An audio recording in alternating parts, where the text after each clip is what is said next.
everyone, it's James Chamberlain, and today I am absolutely thrilled, guys. Today we're going to be hopping back into some good old vehicle simulator, and I'm going to be reviewing and going fully in detail on the new Ariel Molecule car. Honestly, at this point, it's not that new, but it's still the car from one of the absolute latest updates in the game, and this car is just super crazy. It's really quick, it has wonderful handling. I'd almost go as far as to say that it is the best car in the game, and today I'm going to show you guys why and show you guys whether or not it's worth it and who I think it's worth it for. Let's go ahead and get into the video and into the game, guys.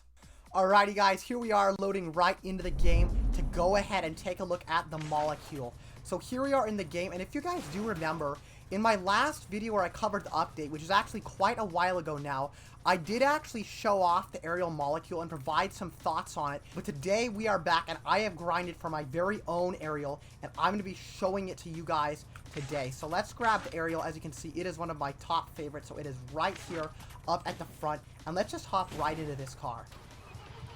Starting with, obviously, you guys all know just the basic starter sound. Unfortunately, they really haven't done very many new sounds recently in the game, and a lot of the newer cars really do just utilize this same kind of JDM car sound, the same like 6-cylinder vehicle sound. And I think that it has to do with copyright. I'm not entirely sure, but that is one major letdown for me. I mean, I can see this sound working for the Ariel, especially that idle sound there. But I would like to see this car have its own unique sound that only this has, especially considering this is a $20 million vehicle. This is one of those premium cars in the game. I think more could have been done exclusivity-wise. In real life, this car is under $100,000. I believe this is a sub $100,000 car, so it's not like a super crazy, ridiculous car or anything in real life. Inside of the game, it's a totally different story, though. As I'm sure all of you guys know, this car is just ridiculously fast and crazy. Handling-wise, it's just crazy. Acceleration, almost nothing beats it. Top speed, same deal. This car is great. Personally, I love the look of the Molecule, especially with the way I've modded it out with this really nice looking, like neon kind of sky blue. I just love the look of this. I think the detail is really nice considering that this is an open air chassis vehicle. I do think the motor could have been just a little bit more detailed back here. It would have been cool if you could kind of change like the color of the heads and everything. But nonetheless, I still think that it's a great looking vehicle. And I do still really want to give the modelers props for making this thing look great in the game. Let's just head on up into the mountains here so that I can show you guys this car's handling. Because if you guys remember from the first video we did a couple months ago where we reviewed this new update where this vehicle was debuted, I mentioned how the turning was significantly better on this car after being modified than it was stock. Basically, this car just doesn't quite turn as well until you mod it just a little bit, but once this vehicle's modded and it's had those suspension mods made, then the car will turn significantly better. Meanwhile, the drifting / power sliding performance on this is just great, as you guys can see. Honestly, this really is a pretty good mounted driving car if you just want to slide around these corners here. I'm quite impressed, honestly, considering the type of car that this is.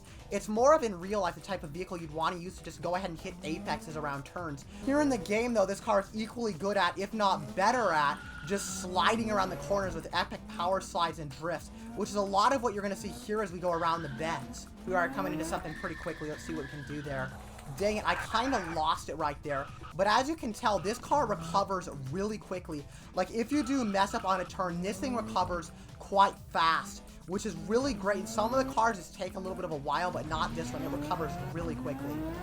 For a second, I was trying to get into quarter mile, but it seemed that somebody quit their invite. But here we go. It looks like we're back in again with somebody else. So let's just do a run here. We're doing a Damon 20, so this is going to actually be a really good run here. They should win just slightly. Yeah, we totally lost there. 5.2 is what it looks like I got, and that's really not very good. Now, guys, being totally honest here, I would not recommend purchasing this Ariel Molecule for quarter mile or drag. You might be wondering why I wouldn't recommend that, despite the fact that this car clearly is extremely good at quarter mile. And the reason I'm actually not going to recommend this is because you can get performance extremely close to this for less money. For example, the Roadster 2.0 is 12 million, and that's going to give you superior drag times to the Ariel by just a little bit. And then you also have the R33, which is quite cheap, and that honestly doesn't quite compete with this, but it gets pretty dang close, and obviously it is just a fraction of the price. If I quickly do a run here in the R33, you guys will notice what I mean here. Let's just go ahead and do a quick run in this one. All right, here we go. This is manual. Go, go, go! As you guys can see, we are easily beating a Zonda right there, and let's see what we got there. Alright, so as you can see, I just got 5.0, which once you get a little bit of ping, a little bit of lag in the server, the aerial gets around those 5-second marks as well. So really, this is pretty much competing on that same level, and obviously this car is so much cheaper than the aerial ever is. If you purely want to go quarter mile, that's the only thing you care about. It does not get better than this R33. Let's head out onto the racetrack and do a little bit of a handling review on this car. So just heading around here, again, you guys can see the really, really good drifting that you can get here with the aerial. For the racetrack, I would not hesitate to recommend the aerial, though do keep in mind that you are going to be pretty heavy on that e-brake. This is a car that if you want to get into any slides or drifts, you are going to need your e-brake. You're going to be hitting space quite a bit, where some of the other cars, it's a lot easier to get them spinning without needing that e-brake. You can just kind of hit S and decelerate with the regular brakes, and you won't need to throw it into a slide with the emergency brake like you do with the aerial. Some people aren't super happy with the idea of this being a $20 million vehicle here in the game, but honestly, I think it's pretty cool because it's not meant to be super real-life accurate. Here in Vehicle Simulator, this is meant to be more of like one of those holy grail cars in line with the Damon 20, the Egoista, and the Roadster, and that is somewhere where it excels. This car is far better than the aerial would ever be in real life. This is honestly more of like a Formula 1 vehicle for the streets, which isn't really what the aerial is meant to be in real life. Let's go ahead and get into a couple races, maybe try some highway and around the world, and then I'll show you guys the benchmarks, and we can go over this car's performance down to the numbers, because that's really where it's at. That's where this car shines, are the numbers. The handling's great, but aside from that, the numbers are really what makes this thing special. Here we are at the highway. Let's just go ahead and select that race and then invite the server and see if we can't get anybody else to race with us. Oh, awesome. We got a Veyron here. We've got a Damon. So this is going to be a pretty good run here. In theory, this is the superior car, even compared to the Damon, because handling-wise, we are by far the best, and the Veyron is not even fast enough to really compete here. So let's see here. All right, let's go ahead and slow it down here. I actually haven't done highway much with the aerial, as you might be able to tell by my little bit of a fail there, but let's try to get back into it. This car hates hitting walls. It will throw it off, where a lot of other cars will glide. This one will not. So do keep that in mind in the highway there. This thing just bounces. It's even worse than the Roadster that way. We're definitely set up to get a pretty horrific time on the highway, but this will still demonstrate what I mean about the way the car handles and kind of the best strategy to get. I cannot believe that Veyron caught up with us. That just shows that I need to get better at highway here. Let's go ahead and do that run one more time. All right, here we go. We got a few more cars, including a Roadster, so this is going to actually be pretty brutal this time. Let's do our very best around this. Alrighty, let's go ahead and make that. Did pretty well there. Let's head out and try to use our top speed here. I can't believe the Supra's coming so close to us. We need to go ahead and start slowing down so we can break this turn. Darn it, I did that way too slowly. Holding this is going to be rough now. Let's keep it coming. Honestly, this run is proving to not be too horrible just yet. Dang it, that might have just... I might have just said that a little bit too early there, as now we are going to be falling behind, I feel like, if this Zonda does catch up. Alright, we do have superior top speed. I think we can go ahead and win this. So slow it down, break that. Dang it, there it goes, spinning again. But just like that, we won with a 39. I mean, it's not too horrible. That's about an average time, but this car is capable of far more, as you guys will see in the benchmarks that I am about to play. The fact that this car does just straight up go spinning and flying if you hit a wall, thanks to this kind of front splitter that it's got on the front here. The fact that the car does that when you hit walls is almost a deal breaker personally for highway. It's a great, great car for highway other than that. And to me, that is a deal breaker. So I wouldn't recommend this purchase if all you're going to do is highway. Next, to get into where the real action's at, I did a little bit of a demo of racetrack, so now I want to do around the world, which is the other race where handling really is key, and this car definitely has handling in addition to those top speed metrics that we talked about, so this car truly shines for around the world. My friend, who is extremely talented and very capable with around the world in the game, got some extremely good times and demonstrated that the aerial can absolutely be a 60-second car. In fact, if the driver were good enough, I'm sure this car could be a 59-second car for around the world. So this car means business in terms of around the world, and I intend to show that right now. So let's go ahead and hop into the around the world race and see if we can't get the server into this one. Here we go, the race is now starting. We got a rally car, and then we've also got a Yesco, another car that I love in this game. But let's go ahead and try this. So let's just go straight. We're gonna start braking pretty early because you will go flying, as you will see. Dang it, that is not what I wanted to happen there. The braking on the aerial isn't as good as you would expect, quite honestly. The braking isn't as capable as some of the other cars. All right, we are really neck and neck with this Yesco right now. Let's go ahead and try to make a pass of this turn. I'm gonna make the turn a little bit earlier than him and try to beat him on top speed here, but it looks like that might be quite hard. Let's see what we can do. All right, we've reached our top speed cap, so let's make the turn here. Dang it, went flying way further than I wanted to. There we go, just like that, we crossed the finish line.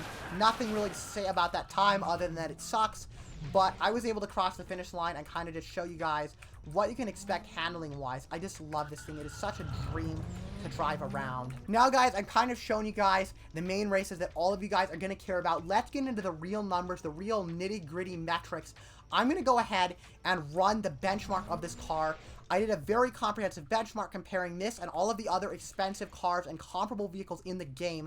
And these numbers really will just give you guys the pure info on how everything is gonna perform. So let's run these benchmarks and then I will get back to you guys.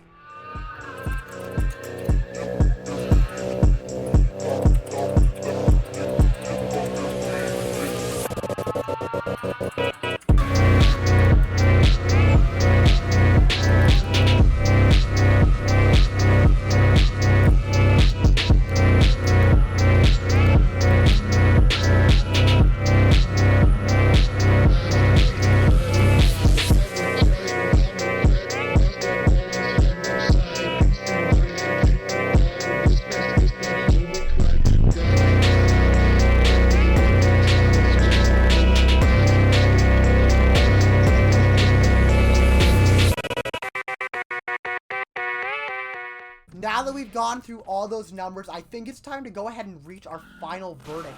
So guys, what do I think of the aerial and what do I think you guys should do in terms of buying or not buying this car? To begin with here, I love the handling, as I've stated so many times. I love this handling. It's something subjective. Some of my friends who also really enjoy this game actually don't particularly like Aerial's handling, but personally for me, I love it. If you guys like a car that's very tight on the road, then I definitely recommend the Aerial. It's something where if you want to make a turn or drift, you're gonna have to be quite heavy on the e-brake, but once you are, this car is fabulous in doing so.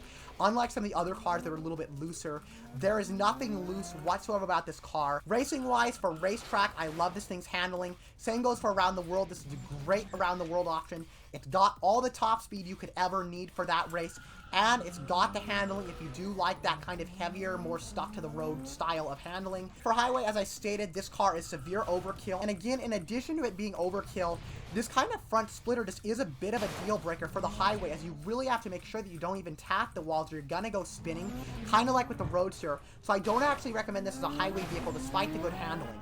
Lastly, guys, for drag and quarter mile, don't get the Aerial. It's a massive waste of money. Get the R33. Honestly, guys, I don't know how long it's going to be before that gets nerfed, but considering the inactivity of the development team of this game lately, I would say that it's probably going to be a while and you would be pretty safe buying that vehicle and making an investment into it. Guys, lastly, let's go ahead and talk about payout for the Aerial. So payout-wise, this car pays great, as you'd expect for a $20 million car. As you can see here, it pays about normal. It pays about what the other supercars do. There's nothing really special. I enjoy grinding with the Aerial, but it is so fast that when I do go ahead and try to turn my insanity mode on, as you guys can see here, it gets quite hard to control and does lift a little bit. And in addition, if you think that hitting this barrier with insanity while you're grinding is gonna stop you, if you come all the way from the other end here, you are wrong. Occasionally, you will hit that and just go flying because this car is so quick and actually will lift. Once Insanity's on, this car is a different animal and will actually tend to lift just a little bit, especially when you hit the brake. As you can tell there, the back of the car just kind of lifts off the ground. Alrighty guys, there you have it. That was my review of the Ariel Molecule. I hope you guys enjoyed this one and are now able to come to a little bit of a more educated decision as to whether or not you want to get this beautiful car here in Vehicle Simulator. What I will say for sure is that this car is not just for the average player. This car is if you're a true pro and if you grind quite often, if you're okay making that $20 million investment. And quite honestly, for the majority of you out there, unless you need a car that makes a lot of money, I would say go for the Roadster 2.0. As stats-wise, it's pretty similar. It also has its own great handling, though it is a little bit unique. If you really just want to go for the best, though, and money is no object to you in this game, then get the Ariel. It should satisfy you. Personally, I love this car, and a lot of other people do. So I would say just go ahead and get this if you want to have the best, as this most certainly is the best. Anyway, guys, I will see you in the next one. Thank you so much for watching. If you did enjoy, please leave a like and maybe even subscribe. Goodbye, everyone.